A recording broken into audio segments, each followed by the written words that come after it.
오늘은 성령 강림절 후 8째 주일 성서정과 본문 중에 하나인 누가복음 12장 13절에서 21절까지의 말씀을 통해서 하나님의 은혜를 나누도록 하겠습니다. 오늘 본문은 소위 어리석은 부자의 비유라고 일컫는 그런 말씀입니다. 무리 중에 한 사람이 나와서 예수님에게 말합니다.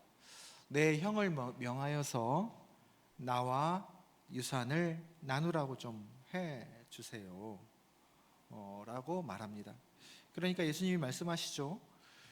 누가 나를 너희의 재판장이나 물건 나누는 자로 세웠느냐.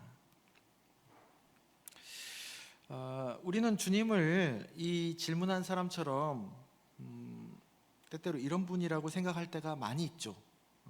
뭔가 이렇게 시시비비를 좀 가려주고 또 내가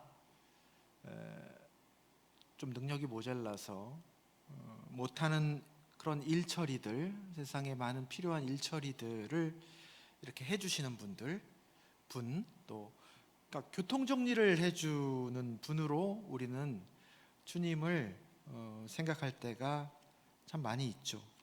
왜 그렇습니까? 그분은 그럴 만한 능력이 있다고 생각하기 때문이에요. 우리가 믿기 때문이죠. 능력을 믿기 때문입니다. 그래서 그 능력을 빌려서 내가 원하는 것을 이루려고 하는 것이죠. 그게 주님을 따르고 주님과 관계하고 주님을 믿고 사랑하는 이유의 전부이거나 최소한 1순위이다. 그렇게 우리가 신앙생활을 할 때가 솔직히 참 많이 있습니다. 그런데 여러분, 지금 예수님이 어디로 가고 계시는 겁니까?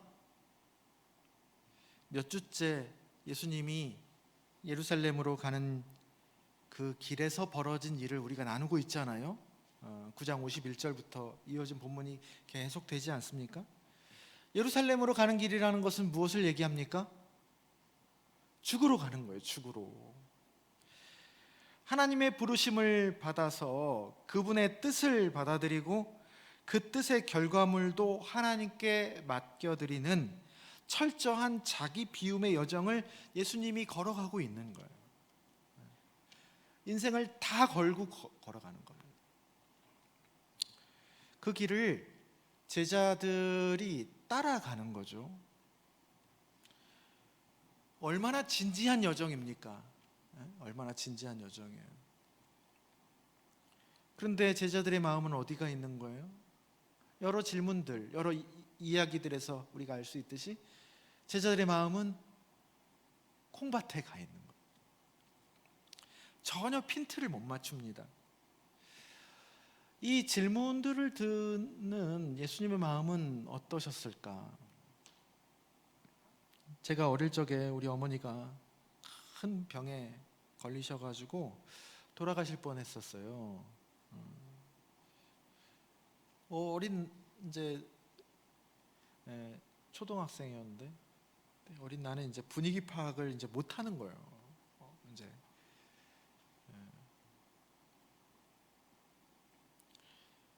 우리 어머니 이제 병상에 누워서 콧줄을 이렇게 꽂고 있는데 큰 병원에 이제 그래서 오늘 내일 이제 하고 계시는 건데 거기 가가지고 제가 엄마 나 보이스카우트 하고 싶은데 돈이 얼마 필요하다고 제가 그거를 쉽게 얘기하지 않았습니다. 나름 고민을 한 거예요. 엄마가 아프시니까 나름 고민을 했다가 언제 얘기하지 하다가 얘기를 한 겁니다. 근데 그 생각이 보이스카우트 해야 되는데 그 생각이 머릿속에 온통 가득한 거예요. 어머니가 어이가 없었대요. 그걸 보면서 손을 내야 하는데 그리고 그걸 보면서 내가 저 철없는 것을 두고 어떻게 가나. 그래서 결과적으로는 기적적으로 살아나셨다. 제가 어머니를 살린 건가? 제자들을 바라보는 예수님의 심정이 그런 비슷한 마음 아니셨을까? 오늘 본문을 보면서 그런 생각이 들었습니다. 모든 걸 걸고 내가 죽으러 가는 마당에 무엇이 중요한지 모르는 거예요. 그러면서 15절에서 말씀하십니다. 삼가 모든 탐심을 물리치라. 새한글 성경에서는 지나친 욕심에서 스스로를 지키세요 라고 표현되어 있습니다. 사람의 생명이 소유에 넉넉한 데 있지 아니하니라. 여러분, 이 말씀이 인생을 좀 살아보셨지 않습니까? 이 말이 동의가 되십니까, 여러분? 동의되실 거예요. 살면 살수록 돈으로 되는 것도 많이 있죠, 우리가 살면서. 근데 사실 점점 살아가면 살아갈수록 돈으로 안 되는 게 더 많다는 것, 되는 것보다 안 되는 게 더 많다는 것을 점점 알아가지 않으시나요? 저도 그런 것 같은데. 생명의 영역은 더 그렇죠. 생명이 생기고 또 유지되고 잘 맞춰지는 것에서 결정적인 역할을 여러분, 내가 가진 것, 또 소유, 돈이 하지 않습니다. 부수적인 역할은 할 수 있어도 결정적인 역할은 그것들이 하지 못해요. 국내에 유명한 재벌가의 대대로 흐르는 희귀 유전병이 있다고 들었습니다. 기사도 났죠. 여러분, 그 많은 돈으로 해결이 안 돼요. 얼마나 당황스러웠을까, 그분들은. 그 많은 돈이 하나도 도움이 안 된대, 그 문제에 있어서. 그런데 우리는 인생의 상당 부분 내 수중에 많이 갖고 있으면, 또 내가 컨트롤할 수 있는 부분들이 많이 있으면 내 인생이 성공했다, 또 잘됐다, 행복하다, 또 자유롭다로 이어지는 공식을 가지고 있죠. 그렇게 되면, 많이 가지고 있으면, 내가 제어할 수 있는 많이 있으면, 그래도 내가 성공한 거야, 인생 잘 산 거야, 행복한 거야, 자유롭다. 그렇게 공식을 어느 순간 매기고 있는 것 같아요. 여러분, 이게 진실입니까? 네? 진실인 거예요? 오늘 15절에서 주님이 그건 대단한 착각이다라고 말씀해 주시는 겁니다. 거기 있지 않다라는 겁니다. 예수님이 그리고 곧바로 하나의 비유, 하나의 이야기를 다시 들려주십니다. 한 부자가 살았는데 농사 또는 사업이 잘 되는 거예요. 그래서 곡식을 쌓아둘 곳이 없을 정도다. 그래서 예전에 어떤 분이 기억이 났어요. 이 사업이, 그러니까 아다리가 딱 맞아가지고 현금 장사였나 봐요. 그래서 계속 장사가 막 잘 돼가지고 돈을요 푸대자루에다가 막 담아가지고 방에다가 그냥 막 넣어놨대. 넣어놓고 밤에 그거를 이제 얼마 벌었는지 세어야 될 거 아니에요. 너무 지쳐가지고 그냥 세지도 못하고 돈 옆에, 푸대자루 옆에서 그냥 뻗어 자고, 그 다음날 아침에 일어나서 한참 있다가 며칠 거 또 정리하고 그랬대요. 얼마나 부럽습니까? 네? 그런 거죠. 그래서 18절에 보면 내 곡간을 헐고 더 크게 짓고 내 모든 곡식과 물건을 거기 쌓아두리라 라고 말합니다. 버는 것에서요, 이제 번 것을 어떻게 안전하게 관리하느냐가 제일 큰 관심사가 되어버린 것이죠. 그리고는 스스로에게 그럽니다. 너는 스스로에게 누구야, 너는 앞으로 여러 해 동안 쓸 것을 많이 쌓아두었으니 이제는 평안히 쉬고 먹고 마시고 즐거워하자. 스스로에게 그러는 겁니다. 새한글 성경에서는 푹 쉬고 먹고 마시고 즐겨, 스스로에게 그러는 겁니다. 얼마나 좋은 인생입니까? 우리는 주변에 소위 성공하고 잘된 사람들의 이야기를 나누면서 그런 말들을 많이 하죠. 부러워하면서, 야, 그 사람 평생 쓸 돈을 다 벌어놨대. 제 친구들도 만나면은 걔 그거 잘해가지고 평생 쓸 돈 다 그때 다 벌어놨다. 얼마나 좋습니까? 앞으로 걱정이 없는 거잖아요, 그죠? 인생의 불안, 인생의 리스크가 이제 없어진 거잖아요, 그죠? 아이들, 또 학생들 꿈이 예전에는 뭐였습니까? 저 어렸을 때까지만 해도 뭐 판검사, 의사, 선생님, 대통령도 많았잖아요, 그죠? 그게 꿈이었어요. 근데 요즘은요, 제가 물어보니까 뭐가 많은지 아십니까? 예? 건물주가 많대요. 건물주 라던데. 예. 왜 그렇습니까? 평생 일 안 하고 세 받아가지고 먹고 놀고 할 수 있으니까.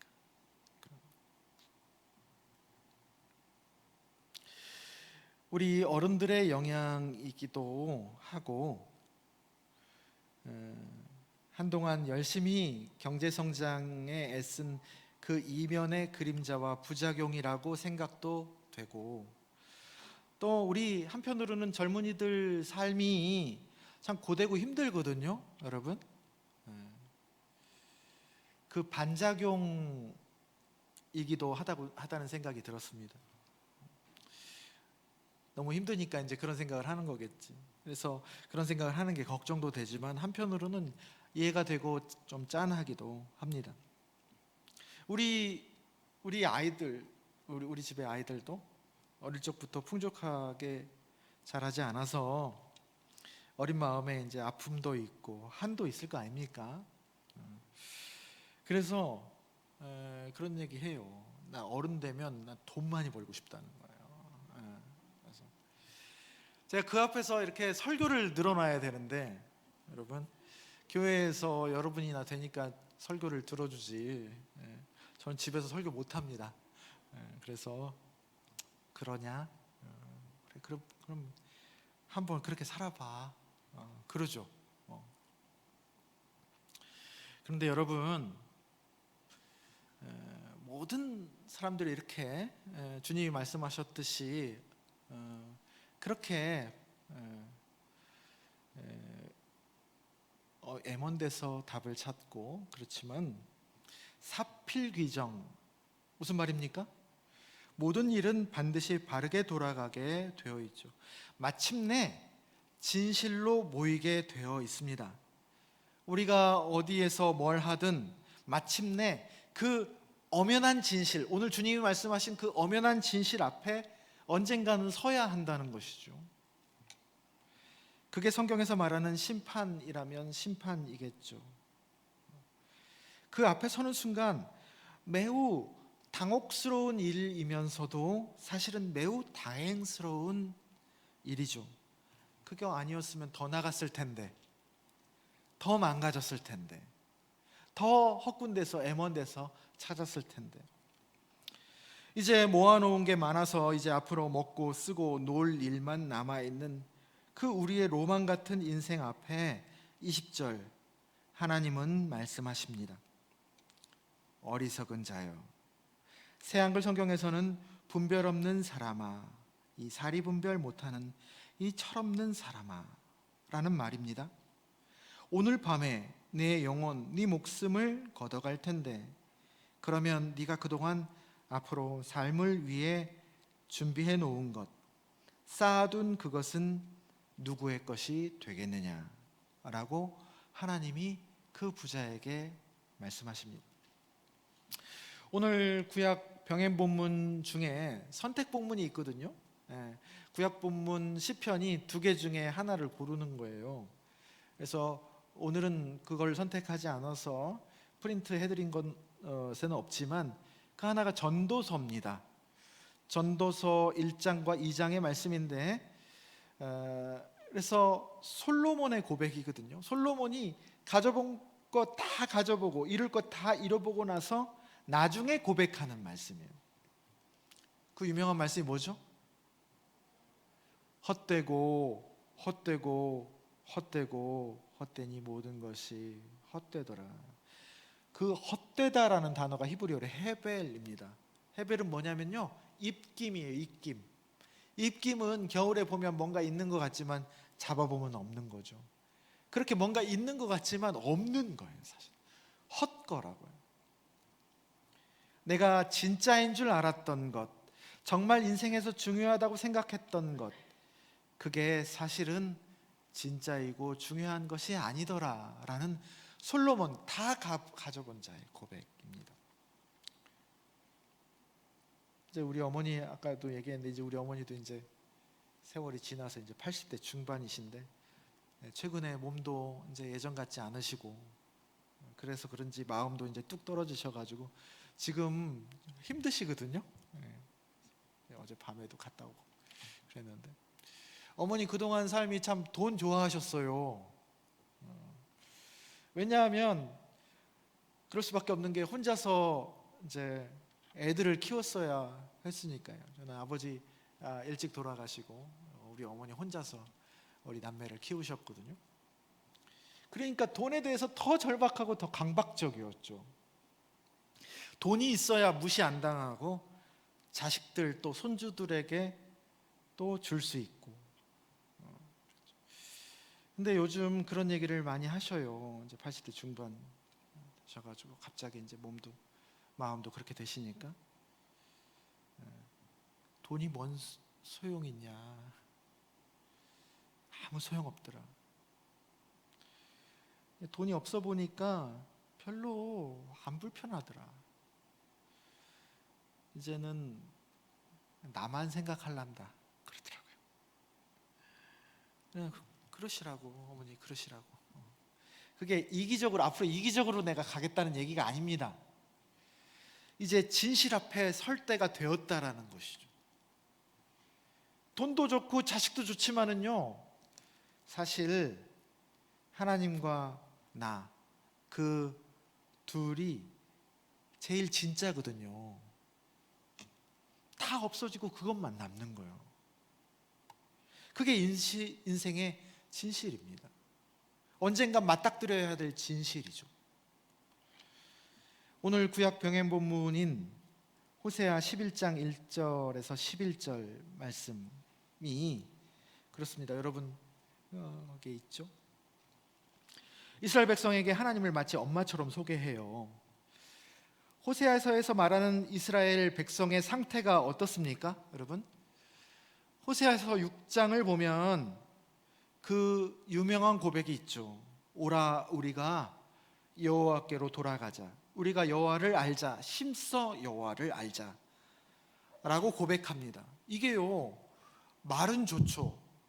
절절합니다. 하나님께 대한 고백이. 근데 실상은, 이 고백의 실상은요, 마음은 멀어질 대로 멀어졌고 하나님에 대한 관심은 1도 없고 맨 재물, 권력, 성공, 승리 이런 거에만 마음이 꽉 차 있어가지고, 그런데 하나님이라는 존재는 알잖아요. 늘 의식이 되는 거예요. 그래가지고 야, 하나님 이런 말 좋아해 라고 해서 그렇게 제일 아름다운 말 골라가지고 해드리는 고백이에요. 뒤에서는 호세에서 나오는 고멜처럼, 딱 고멜이 이스라엘 백성 상태입니다. 고멜처럼 음탕하게 바람 피면서 말이죠, 앞에서는 그 모습을 가리려고 어떻게 합니까? 장미꽃 사다 주면서 사랑한다고 안 하던 짓을 하는 거예요. 다 알고 있는데. 달고 다른 거죠. 여러분, 신앙의 연수가 더해 갈수록 그 알맹이가 차오르는 것이 아니라, 사랑이 차오르는 것이 아니라 이런 기술이 느는 겁니다. 성숙해진다기보다는 노련해지는 거죠. 하나님이 그 고백을 들으시고요, 호세아서 6장에서 더 마음이 아프지 않습니까? 내가 네게 어떻게 하랴, 유다야 내가 네게 어떻게 하랴, 내가 제사나 번제를 원하느냐, 나는 인애를 원하고 하나님, 나 하나님을 아는 것, 그거 하나 원하는 건데 라고 개탄을 하십니다. 그런 굳어질 대로 굳어질 자기중심적인 소유욕에 꽉 들어차서 하나님까지 이용해 먹으려는 그 패역한 이스라엘에게 오늘 구약병행 본문은 그래도 어떡하겠냐, 내 새끼인데 내가 어찌 너를 놓겠느냐, 어찌 너를 버리겠느냐, 그렇게 말씀을 하십니다. 엄마니까 그렇습니다. 여러분, 그래서요, 엄마 품에 안긴 자식을 안고 있는 엄마, 오늘 엘리베이터에서 그 말씀, 오늘 본문 말씀 제일 요절을 걸으면서 엄마 품에 안긴 젖 먹는 아기의 모습을 그려놨죠. 딱 그게 오늘 본문에서 예수님이 하신 하나님의 목소리의 톤입니다. 그 자식을 젖먹이고 있는 엄마, 그 품에 안긴 자식, 거기에 뭐가 더 필요합니까, 여러분? 그 보이지 않는 애착, 사랑, 거기에 내가 보호받고 있다는 것, 내가 사랑받고 있다는 것, 그리고 내가 자유롭다는 것이 다 들어있는 겁니다. 그게 여러분 비어 있으니까, 그 공간이 비어 있으니까 애먼 곳에서 그걸 찾는 거예요. 어떤 사람은 돈에서 찾고, 주변 사람들 칭찬과 비난에 자기의 가치가 막 오르락내리락 하고요, 높은 자리, 힘 있는 자리에 올라가서 거기에서 그게 있겠지라고 그걸 얻으려고 그렇게 인생을 다 바칩니다. 여러분, 거기에 없습니다. 다 이미테이션이에요. 다 모조품이에요. 가짜입니다. 그때는, 그 당시에는 분별이 없어가지고 진짜 같죠. 근데 나중에 제대로 감정을 받는 거예요. 그게 모조품이라는 것을. 오늘 본문의 어리석은 부자가 그러했죠. 새한글 성경에서는 어리석다 대신에 분별 없다라는 표현을 썼다고 아까 했잖아요. 분별이 없는 겁니다. 뭐가 진짜고 가짜인지 모르는 거예요. 그러면서 마지막 21절에서 하나님은 결론을 말씀하십니다. 자기를 위하여 재물을 쌓아두고 하나님께 대하여 부여하지 못한 자가 이와 같으리라. 사랑하는 낮은동산교회 성도 여러분, 우리가 어리고 젊을 때야 시행착오도 겪고, 또 그래서 애먼데서 찾기도 하고, 그렇죠.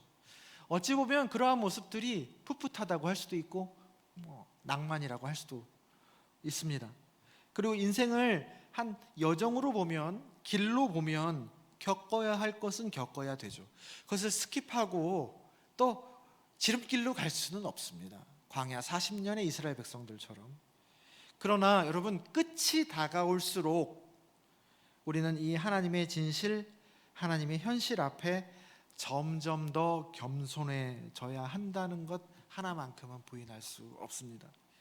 사무엘상 2장의 한나의 기도에도 기도가 나오죠. 거기에 유명한 구절이 뭐가 있습니까?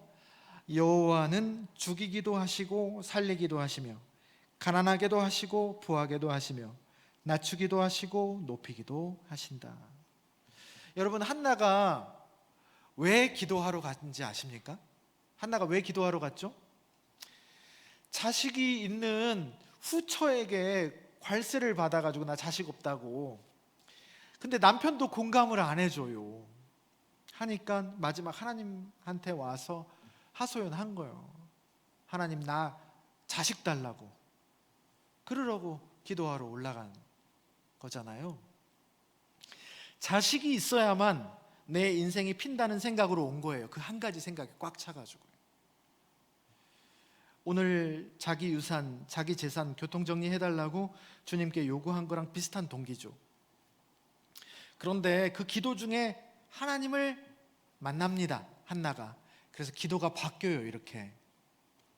그전에는 하나님 살려달라고 하기도 하고, 정말 우리가 힘들 때는 엘리야처럼 이제 그만, 저 여기까지인가 봅니다, 이제 죽여주십시오 라고 죽여달라고 기도하기도 하잖아요. 또 어떨 때는 하나님 부하게 해달라고 하기도 하고, 또 하나님 높여달라고 기도했다가 이제는 어느 때부터는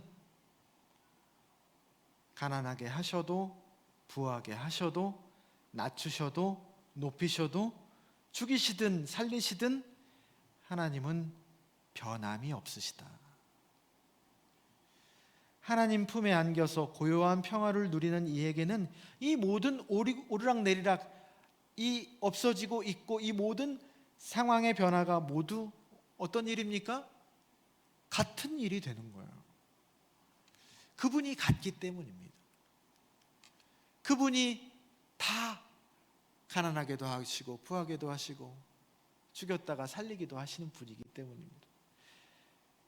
그렇게 여기고 잠잠히 그분 앞에 그분 품에 머물러 있는 기도로 그렇게 옮겨가는 것이죠. 어떤 것은 재앙이고 어떤 것은 축복이었다가 이제 그것이 아니라 모두 그분이 하시는 선하고 아름다운 일이 되는 겁니다. 점점 기도가 그렇게 바뀌어 가야 합니다, 여러분. 끝을 향해 갈수록 하나님에게 내 뜻을 기도하는 것이 아니라 하나님 한 분을 구해야 되는 거예요. 그게 지난 주일 나눴던 메시지죠. 가장 좋은 것, 성령 하나님을 구해라. 주시지 않겠느냐라는 거예요. 점점 우리가 기도할 때 구해야 되는 것이 하나님 그분 자체를 구해야 되는 거죠. 그렇게 구하고 얻는 이가 진짜로 부유한 이이고 또 그 삶이 어리석지 않은 길, 지혜로운 삶, 진실된 삶인 것입니다. 그래서 우리 믿음의 조상들을 보면요, 처음에 부르심을 받았을 때는 다 말이 많아요. 아브라함도 창세기 12장 부르심 이후에 15장, 17장, 18장 그렇게 여정을 걸어가잖아요. 이것저것 하나님께 요구사항이 참 많습니다. 이렇게 하실 거냐고 저렇게 하실 거냐고 의심도 했다가 또 은혜도 받았다가 왔다 갔다 해요. 그러다가 마지막 22장, 창세기 22장 이삭을 바치라는 그 수용할 수 없는 그 재앙 같은 요청과 부르심 앞에 아브라함의 태도를 기억하십니까, 여러분? 한마디 말을 안 합니다. 그냥 출발해요. 짐 꾸려가지고. 이해가 되어서 그랬을까요? 모든 게 다 이해가 돼. 이제 이해가 되어서 그랬을까요? 모리아 산까지 아들을 데리고, 아무것도 모르는 아들을 데리고 걸어가는 3일 길이 여러분 어땠을까요? 지옥이었을 겁니다. 그럼에도 불구하고 그냥 하나님을 믿은 거예요. 보상을 바라지 않았습니다. 원하되 바라지 않는 거예요. 하나님을 그냥 신뢰한 거죠. 다른 걸 이해하기보다 그냥 하나님 한 분을 신뢰한 거예요. 야곱도 요셉도 바울도 그런 길을 하나님 손에 붙들려서 걸어갔죠. 그 일대기를 보면 예수님도 예외가 아니었죠. 예루살렘에 죽으러 가시는 거 아닙니까? 다 이해되고 알아서 가시는 게 아니었죠. 겟세마네 동산의 기도를 보면 다 예수님 마음속에서도 다 소화되지 않은 마음의 저항이 있었다는 것을 우리는 알 수 있어요. 그래도 그 길을 가셨죠.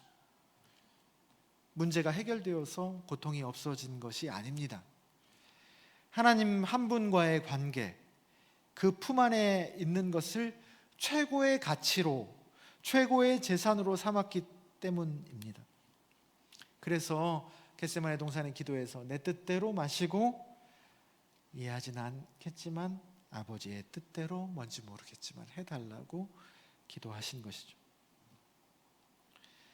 여러분, 시간이 갈수록 연륜이 더해 갈수록 그렇게 변해가는 것이 우리가 실은 좋아지는 것이고 성숙해지는 것입니다.